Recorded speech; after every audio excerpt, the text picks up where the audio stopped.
Check the mic and make sure it sound right, boys.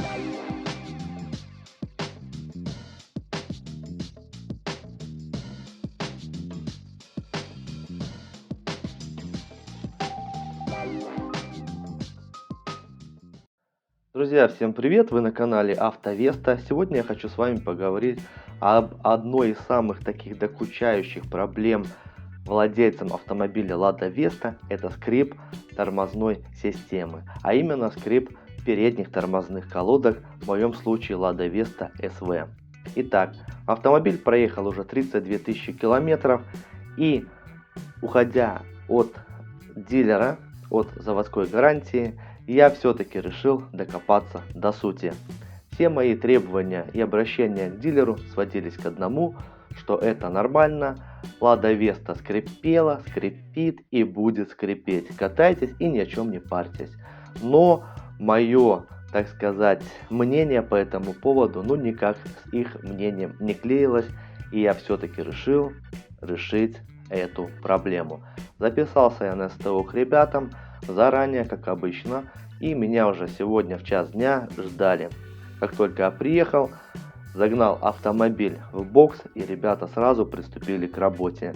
Первое, на что обращу внимание ваше, друзья, это на то, что колеса очень плохо слазили со ступицы. Там настолько все приржавело, прикорело, что просто пришлось брать молоток и выбивать колеса из своих посадочных мест. Это просто жесть.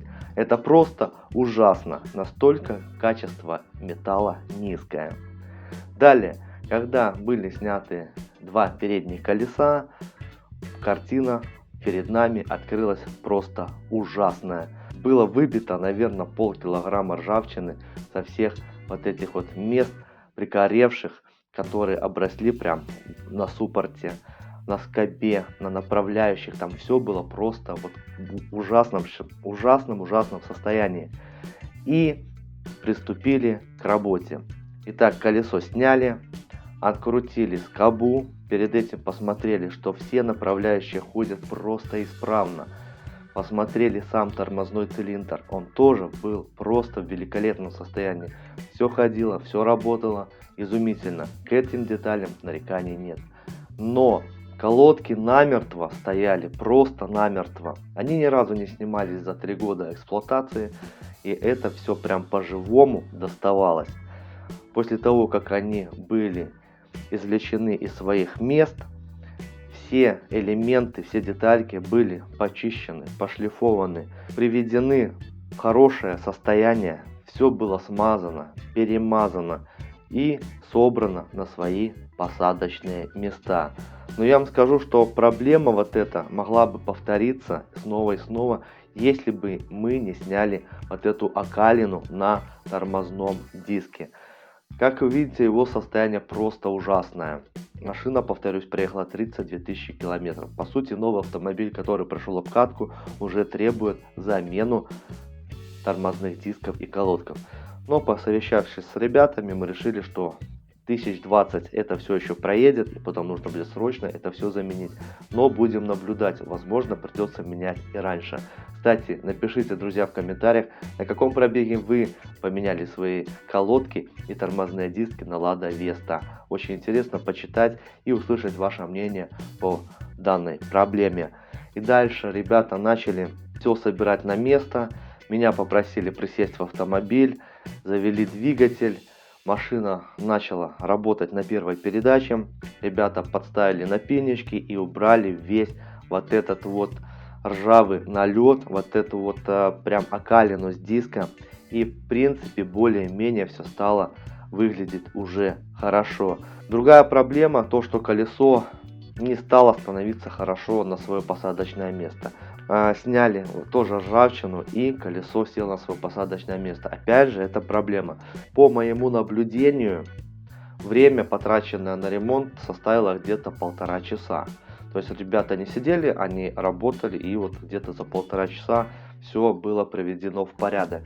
Но опять же, для этого нужны условия, нужна сноровка, смекалка и так далее. То есть вы просто сходу не сможете прям вот все это хорошо первого раза разобрать и собрать, и все у вас будет в идеале.